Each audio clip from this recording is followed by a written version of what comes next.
दोस्तों, आज perfect channel वाले का वीडियो लेकर आया हूँ। जो हमारे देश के भारतीय लोग भी बैठे हैं और एक मुजम्मल सऊदी भी है पाकिस्तान के। उनका वीडियो देखते हैं क्या कहते हैं भाई। हेलो एंड वेलकम फ्रेंड, मैं हूं मुजफ्फर चौधरी और आप देख रहे हैं हमारा यूट्यूब चैनल परफेक्ट रिएक्शन। दोस्तों, इस वक्त हमारे साथ मौजूद हैं शिवराम त्यागी जी, लखनऊ भारत से। ये बहुत ही इंटेलेक्चुअल हैं, आईटी एक्सपर्ट हैं और आर्टिफिशियल इंटेलिजेंस के अंदर बहुत महारत रखते हैं और उसके साथ साथ जियो पॉलिटिकल के ऊपर इनकी एक गहरी नज़र है। तो आज जो हमारे टॉपिक हैं वो इन्हीं के रिलेटेड है, इसीलिए हमने इनको शिरकत की दावत दी। नमस्कार। नमस्कार मुजफ्फर जी, सलाम वालेकुम। सारे सुनने वालों को, इंडिया से हो चाहे पाकिस्तान से हो, दोनों को। कैसे हैं आप? ठीक ठाक है? मैं बिल्कुल बिल्कुल ठीक हूँ। ऊपर वाली की दया है, सब ठीक चल रहा है। ये कुछ नेट का प्रॉब्लम है, इस वजह से बात हमारी आगे पीछे हो रही है, थोड़ा सा बर्दाश्त करना पड़ेगा। थोड़ी तो सी पाकिस्तान में आपको पता है कि क्या सूरत हाल है, कोई मसला तो नहीं, माजरत कोई चाहूँ दिक्कत नहीं। इसके लिए आपसे। अच्छा सर, एक खबर है जो मेरे तक पहुंची है और मैं उस पर आपकी राय लेना चाहूंगा कि मोहम्मद बिन सलमान ने एक जो फैसला किया है कि सऊदी अरबिया में जो रामायण और महाभारत की जो है तालीम स्कूलों के अंदर दी जाएगी और वहाँ के करिकुलम के अंदर उसको शामिल किया जा रहा है। मेरे लिए एक बहुत ही शॉकिंग ये न्यूज़ है, शॉकिंग है खबर, क्योंकि अ, हम जो सऊदी अरब को एक मजहबी हैसियत से देखते हैं कि वहाँ पर जो तमाम का तमाम है वो इस्लाम ही है और मुसलमान ही है वहाँ पर। तो ये इस तरह की जो चीज़ है हमारे लिए बहुत ही एक हैरत अंगेज है। इसको आप कैसे देख रहे हैं कि अभी तक भारत के करिकुलम में मेरे ख्याल में महाभारत और ये रामायण नहीं शामिल की गई, लेकिन सऊदी अरब के जो करिकुलम में ये शामिल हो रही है, इसको आप किस हैसियत को क्या देंगे? ओके, मैं आपको सर थोड़ा सा इसका जो बैकग्राउंड है वो पाकिस्तान और सऊदी और इंडिया तीनों के नजरिए से दूंगा। आप शायद इसको रिलेट कर पाएंगे ज्यादा। देखिए, होता क्या है, जब भी कोई मुल्क, अब जैसे बिल्कुल एक्सट्रीम मजहब में मुलविस है, आपका इन्वॉल्व है, सऊदी अरेबिया था अभी तक।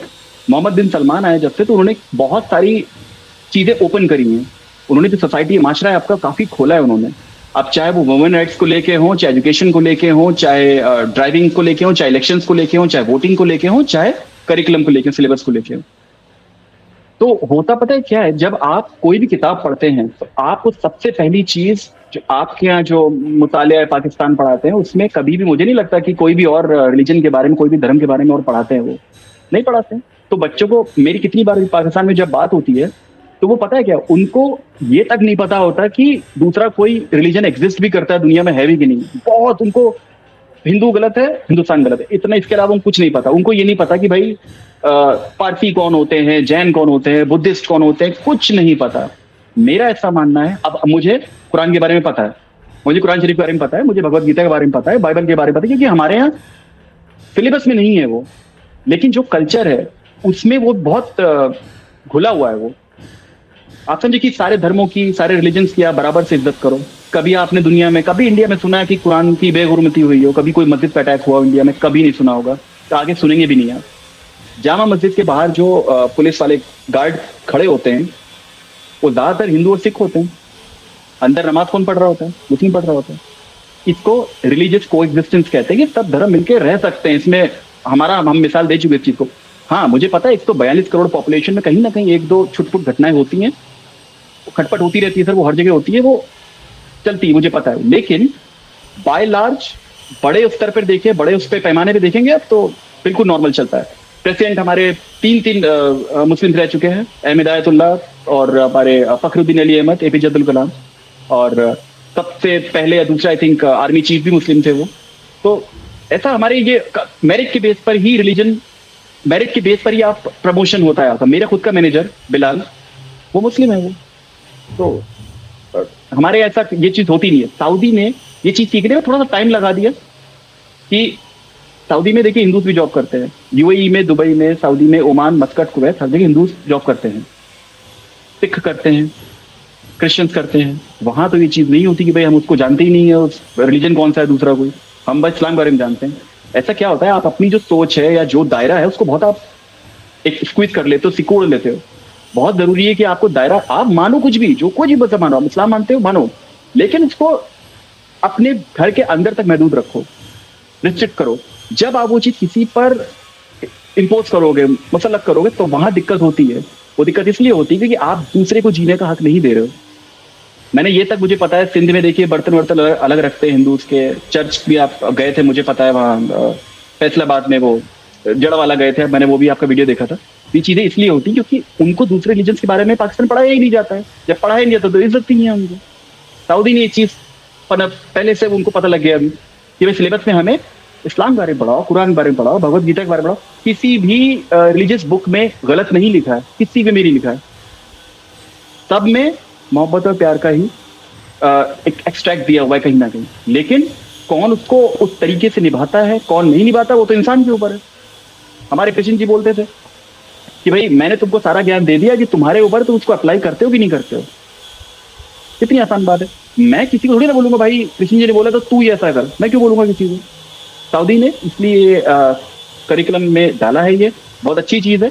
वहां अब सऊदी ने एक और काम भी किया, अगर आपको पता होगा, उन्होंने 70,000 अपने स्टूडेंट्स चाइना भेजने, उन्होंने आर्टिफिशियल इंटेलिजेंस सीखने के लिए। उनकी चाइना से शायद 1-2 महीने पहले उनका कुछ पैक्ट साइन हुआ है। 70,000 सऊदी स्टूडेंट्स चाइना जाके सीखेंगे। और मोहम्मद बिन सलमान अभी G20 के लिए आए थे, आपको याद होगा, 10 तारीख के बाद वो 2 दिन और रुके थे दिल्ली में। तो उन्होंने ये बोला था कि हम सऊदी को 5 साल में यूरोप बना देंगे, यूरोप जैसा बना देंगे। याद है आपको ये?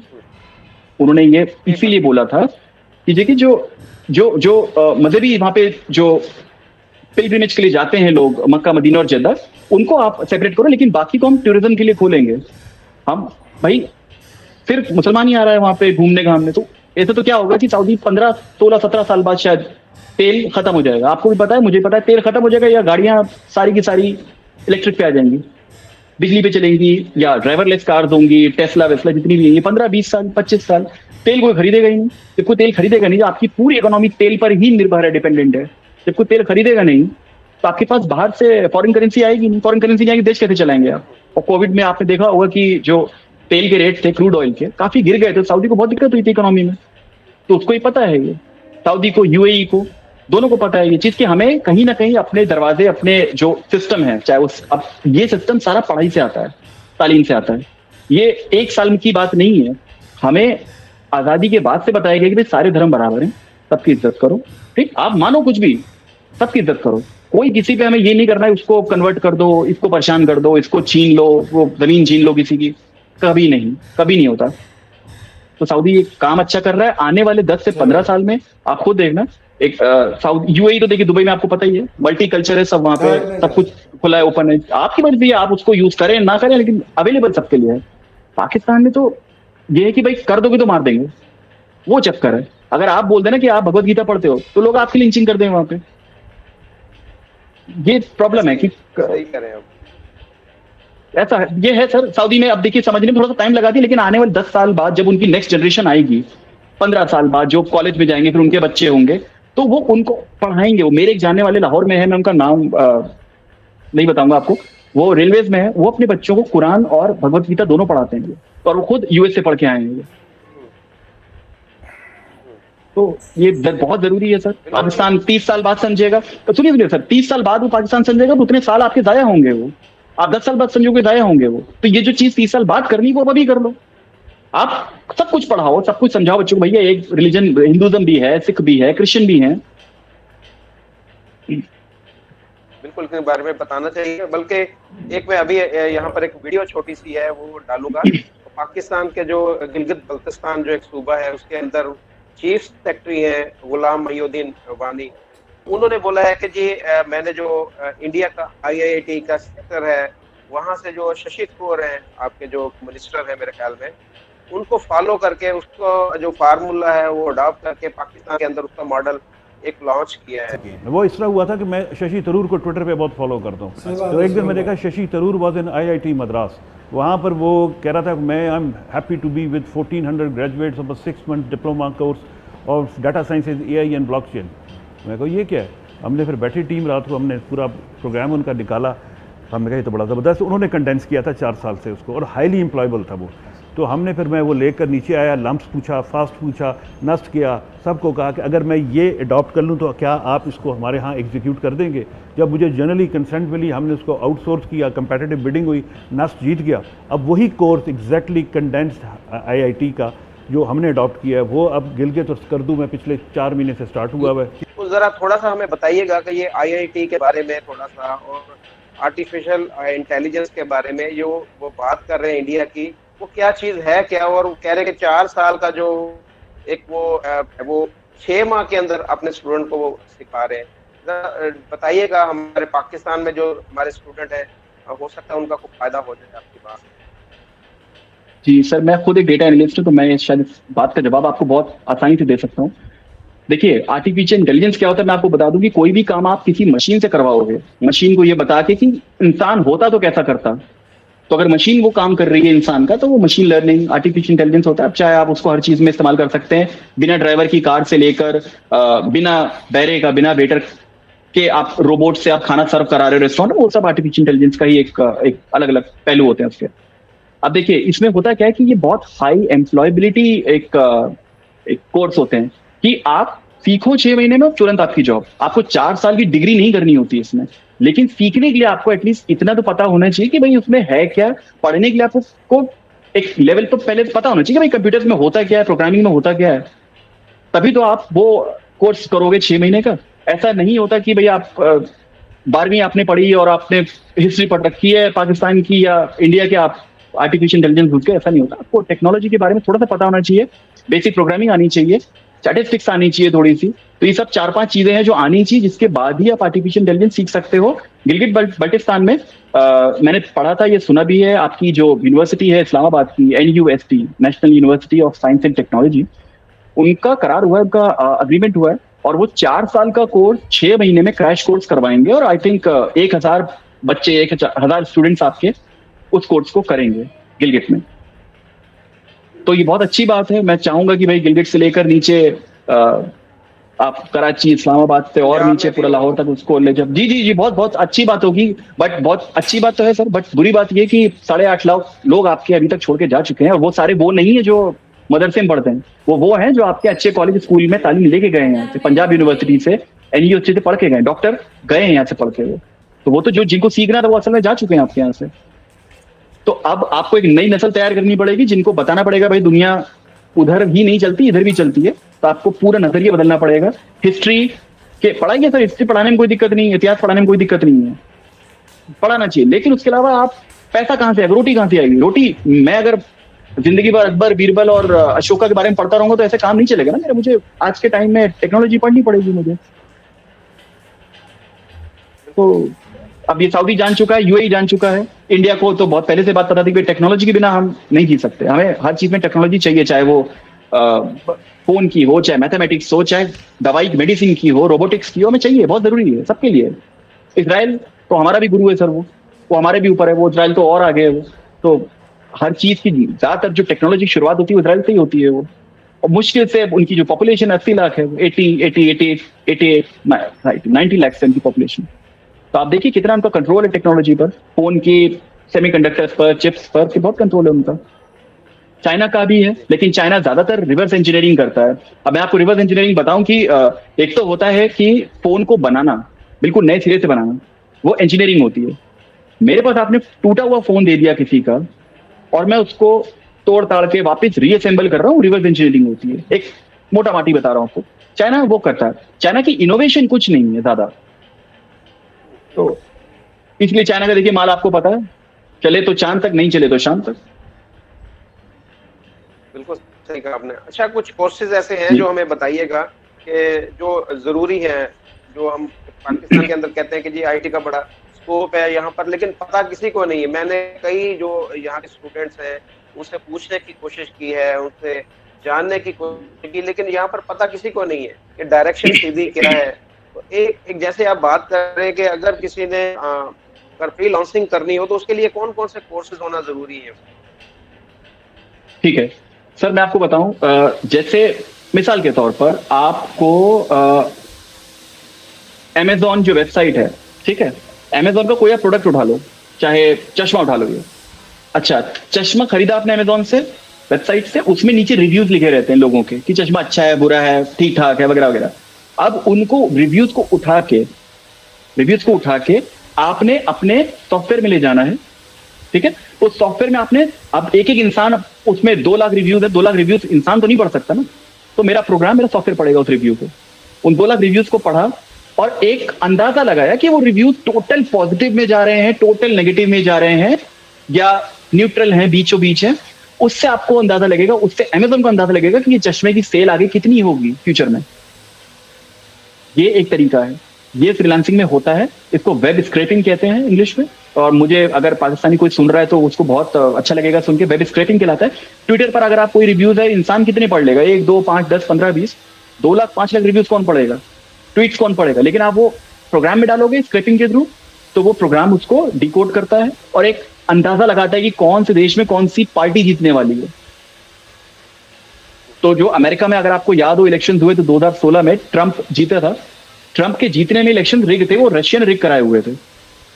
तो ये ये एक वेब स्क्रैपिंग हो गई। दूसरा, डेटा एनालिसिस का कोर्स होता है, जिसमें आप 2-3 फॉर एग्जाम्पल टूल्स होते हैं। जैसे मैं आपको बताऊं कि मेरी एक कॉफी की दुकान है, कॉफी की शॉप है मेरे, ठीक है, और मुझे ये नहीं पता कि कॉफी की शॉप अगले साल बिजनेस कितना करेगी। तो मेरे पास एक टूल है, मेरे पास एक सॉफ्टवेयर है, उसमें मैं वो सारी चीजें डालूंगा जो कॉफी की सेल को इम्पैक्ट करती हैं, इन्फ्लुएंस करती हैं। बारिश का आना, कस्टमर्स का आना, वीकेंड है कि नहीं है, किसी की सैलरी आई है कि नहीं है, बाहर धूप हो रही है कि नहीं है, मेरे पास सामान है कि नहीं है, 5, 6, 7, 8 चीजें हैं जो उस कॉफी की सेल को इन्फ्लुएंस करेंगी, इम्पैक्ट करेंगी, ठीक है। ये भी चीज डेटा एनालिसिस में, प्रेडिक्टिव मॉडलिंग में जरूरी होती है, बहुत जरूरी है। मुझे पता है थोड़े भारी भरकम वर्ड है, लेकिन जो बच्चे अगर जानते हैं, जो बीटेक कर रहे हैं या इंजीनियरिंग कर रहे हैं, आप वो मेरी बात समझ जाएंगे जरूर से। तो ये फ्रीलांसिंग में होता है, और बाकी बहुत सारी और भी चीजें होती हैं सर। तो मैं तो यही चाहूंगा, उम्मीद मेरी यही है कि पाकिस्तान के जो बच्चे, अगली नस्ल है, जो आगे की जनरेशन है, वो इस चीज को जरूर से समझे, सुने और इस पर मुकम्मल तौर पर एक डायरेक्शन सही करे। क्योंकि पता है क्या, मैं आपको बताऊं, अगर कोई भी देश, कोई भी मुल्क मार्शल लॉ से चलता है जैसा आपका चल रहा है, अब आप मुझे बताइए, आपके marshal army chief Asim Munir ji, वो जब तक पावर में तभी उनका रुतबा है, पावर सेटिंग उसके बाद आपके मेरे जैसे हो जाएंगे। वो गलत बोल रहा हूँ? जी जी, ऐसे ही है। गलत बोल रहा हूँ, सही बोल रहा हूँ? जनरल कमर जावेद बाजवा पेरिस में अपनी वाइफ के साथ, जी वाइफ के साथ बैठे हुए थे, कमर जावेद बाजवा। आपको याद है, एक नॉर्मल कोई अफगानी या पख्तून था, वो जो पख्तूनी, मतलब पख्तून बोल के चले गए थे, वो उल्टा सीधा कुछ बोल के चले गए थे। कमर जावेद बाजवा अपनी वाइफ के साथ उठ के चले गए थे। ये बहुत दिक्कत की बात है। जब तक आपकी आर्मी आपके लोगों के लिए, आवाम के लिए मोहब्बत नहीं रखेगी, या आपकी आवाम अपनी आर्मी की मोहब्बत नहीं रखेगी, वो जो दो तरफा मोहब्बत होती है ना। मेरे आर्मी वाले हैं सर, वो रिटायर भी हो जाते हैं, तो मैं उनके घर जाकर उनके पैर छूता हूँ, भाई आपने इतने साल मेरे देश की सेवा करी, मैं कुछ भी कर लूँ आपके लिए उतना कम है। तो मेरे अंदर से वो कोई बताएगा नहीं, मुझे अंदर से वो प्रेम है आर्मी के लिए। आज क्या रातों रात आप कोई काम मुझसे करवाएं कि भाई आपको सरहद पे जाना है, हमें जरूरत है, हम फट से चल देंगे। सबसे पहले मुल्क है हमारा, सबसे पहले, उससे भी पहले आर्मी है, क्योंकि वो हमारी रक्षा कर रही है, हमारी सेफ गार्ड कर रही है। वो ये बहुत जरूरी होता है सर, कि आगे की जो नस्ल है उनको पता होना चाहिए किससे मोहब्बत करनी है, किससे दुश्मनी करनी है। नेताओं को आप वोट्स कैसे दे रहे हो, वो सारी की सारी चीजें जुड़ी हो तालीम से, जुड़ी एजुकेशन से। एजुकेशन का जो आपके यहाँ माहौल है वो ठीक होना बेहद जरूरी है। उसके अलावा कोई चारा नहीं है, कोई चारा नहीं है। आप वो कल शुरू कर दो आप तो फायदा, 10 साल बाद शुरू करोगे 10 साल दाएं कर दोगे आप, 30 साल बाद शुरू करोगे 30 साल दाएं कर दोगे आप। बहुत जरूरी है ये तालीम। आप मजहबी दीजिए सर घर के अंदर, कोई दिक्कत नहीं है, लेकिन बहुत जरूरी है, बहुत जरूरी है। आपकी बात बहुत जरूरी, बिल्कुल बहुत जरूरी है। आपने, हमारी एजुकेशन जो है उसकी डायरेक्शन जो है वो सही नहीं है, डायरेक्शन हमारी रॉन्ग है।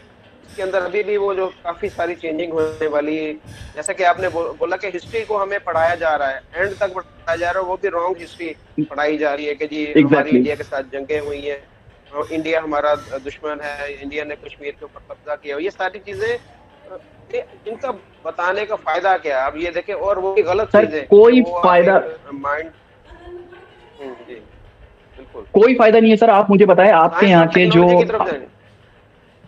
बिल्कुल, और आपके यहाँ आपको पता होगा सर, 40,000 मदरसे हैं आपके, 40,000 रजिस्टर्ड मदरसे हैं आपके यहाँ, 40,000 मदरसे। ये रजिस्टर्ड हैं, जो अनरजिस्टर्ड है मैं उनकी बात ही नहीं कर रहा। मैं उनके यहाँ जो बच्चे जाते हैं उनकी संख्या आप सोच लो, अगर उसमें 100 भी बच्चे जाते हैं तो कम से कम 40 लाख बच्चे आपके मदरसे में जाते हैं। और आपके यहाँ सबसे ज्यादा जो पॉपुलेशन है वो यूथ की है। अगर आपके सबसे ज्यादा पॉपुलेशन यूथ की है, अगर आप मदरसे में भेजोगे सर, तो वो 10 साल बाद क्या करेंगे? वो 10 साल बाद ही वही कर रहे होंगे जो आज कर रहे हैं वो। सही है, बिल्कुल ऐसा ही है। तो ये अब मैं आपको बताऊं आप कि हाफिज से आप सुनिए सर, एक मेरी लास्ट लाइन सुन लीजिए बस आप। देखिए, आप हाफिज से पढ़ाइए, बच्चों को मजहबी तालीम दीजिए, सब करिए, कोई इसमें अच्छी बात है, ये पढ़ाइए। लेकिन आप ये किसी को बोल दें कि भैया अल्हम्दुलिल्लाह सब अच्छा होगा, आप कुरान पढ़ लो, बस मदरसे में आ जाओ, दुनिया भर आप जीत लोगे, फतेह कर लोगे, सर ये कहाँ का लॉजिक है? आप मुझे बताओ, 10 साल बाद बच्चे वही कर रहे होंगे। पाकिस्तान के बारे में, पाकिस्तान जी, मेरी मुजफ्फर जी फैमिली के बताइए। अंदर 2 बच्चे हैं, मेरी फैमिली के अंदर 2 बच्चे हैं जो मदरसे जा रहे हैं, कुरान पाक हिफ्ज़ कर रहे हैं। तो मैंने उनके जो मैं उनके पेरेंट्स हैं उनसे मैंने वादा लिया है कि आपने अपने बच्चों को साइंस एंड टेक्नोलॉजी की तालीम दिलवानी है। जब ये कुरान पाक हिफ्ज़ कर लेंगे, कंप्लीट हो जाएगा इनका, तो आपने मजहबी तालीम को वहां पर रोक के आगे इनको साइंस एंड टेक्नोलॉजी की तालीम दिलवानी है। तो ये देखिए मैंने एफर्ट की, इसी तरह तमाम पाकिस्तानी को ये एफर्ट करनी चाहिए। मैं ये नहीं कहता कि मजहबी तालीम ना दिलवाएं, आप मजहबी तालीम जरूर दिलवाएं उनको, लेकिन उसके साथ साथ उनको साइंस एंड टेक्नोलॉजी के बारे में बताएं ताकि उनको पता चले कि दुनिया कहाँ पर चली गई है, दुनिया के अंदर क्या नए काम हो रहे हैं, क्या क्या कुछ हो रहा है। तो ये थोड़ा सा यहाँ पर हमें हमारी जो गवर्नमेंट है उसको भी मेरे ख्याल में मदरसों के अंदर भी ये तालीम को लाजमी करार देना चाहिए कि साइंस एंड टेक्नोलॉजी की तालीम मदरसों के अंदर लाजमी हो। वो सिर्फ वहाँ पर मजहबी तालीम हासिल करके जब आते हैं तो वो उन्हें कुछ पता ही नहीं होता कि वो आगे उन्होंने करना क्या है और उनका जो फ्यूचर है वो क्या होगा। बिल्कुल मुजफ्फर जी, बिल्कुल। मैं बस 2 बातें आपसे और कर रहा हूँ। पहली बात तो ये जो आप कह रहे हो ना कि मदरसे के बाद आप साइंस एंड टेक्नोलॉजी पढ़ाओगे, तो देखिए ये चीज आपको इंडिया से मत सीखो, आप सर कोई दिक्कत नहीं है, सऊदी से सीखो। सऊदी आपको लगता है पहले मदरसे में भेजता होगा 5, 6, 7, 8 साल, फिर बोलेगा कि साइंस पढ़ाओ? नहीं, वो साइंस मैथमेटिक्स इनका जो तसव्वुर, इनका जो कॉन्सेप्ट है, आपको बचपन से ही देना पड़ेगा। वो सोच होती है, साइंस कोई किताब है ठीक है, लेकिन साइंटिफिक एक वैज्ञानिक सोच होती है आपकी। आप तो आपके, मैंने कभी उस दिन वो कोई मदरसे में थे मौलवी वो बोल रहे कि धरती साकिन होती है जी, धरती रुकी रहती है और सूरज घूम रहा है, और वो बच्चा कह रहा है मैंने ये नहीं पढ़ा है। वो तो कह रहे नहीं तुमने गलत पढ़ा है, मैं जो बोल रहा हूँ वो आप इस्लाम के हिसाब से सीखो। तो मैंने कहा ठीक है भाई, पढ़ाते रहो, कोई दिक्कत नहीं, आप ये चीज सऊदी से सीखो। कोई भी मजहब, कोई भी रिलीजन इतना कमजोर नहीं होता है कि आप किसी और रिलीजन की अगर उसको पढ़ाई करवाओगे आपका ईमान डगमगा जाएगा, ऐसा कभी नहीं होता है। अब यह बात हमेशा याद रखना मेरी। और सऊदी भी यही कर रहा है, वो सारे रिलीजन्स पढ़ाएगा, आर्टिफिशियल इंटेलिजेंस भी पढ़ाएगा, साइंस भी पढ़ाएगा और दीन भी पढ़ाएगा, वो भी पढ़ाएगा। वो क्या बुराई है इसमें? ये पाकिस्तान को सीखने में कितना टाइम लगेगा? अब वो सीखने ना दे तो बात अलग है। समझाने में टाइम लगेगा, सीखने में शायद इतना टाइम न लगे। हमारे जो लोग हैं इनको समझाने में टाइम लगेगा कि ये चीजें तुम्हारे लिए जरूरी है, ये सीखना तुम्हारे बच्चों के लिए जरूरी है, इस पे बहुत टाइम लगने की जरूरत है। बिल्कुल सर, वो सोच आपको थोड़ी सी बदलनी पड़ेगी और वो टाइम लगेगा सर, बहुत टाइम लगेगा। वो 2, 4, 5, 6 साल लगेगा। अगर आप कल से भी शुरू कर दो तो भी 5, 6 साल लगेंगे वो। चले, बहुत शुक्रिया शिवाम जी, आपसे बात करके बहुत अच्छा लगा। और आपके बारे में मुझे आज जो पता लगा है कि आप बहुत अच्छे सिंगर भी हैं और गिटार भी बजाते हैं। तो नेक्स्ट जो आपका जो हम इंटरव्यू लेंगे उसके अंदर आपसे थोड़ी सी हम रिक्वेस्ट भी करेंगे कि आप हमें अपने फन का मुजाहरा करें और आप हमें जो गिटार बजाकर सुनाए। तो अभी आपका बहुत शुक्रिया, जरूर वक्त दिया। जरूर मुजफ्फर जी, तो thank you very much. Thank you, नमस्कार। Thanks so much Muzaffar ji, thank you so much, नमस्ते।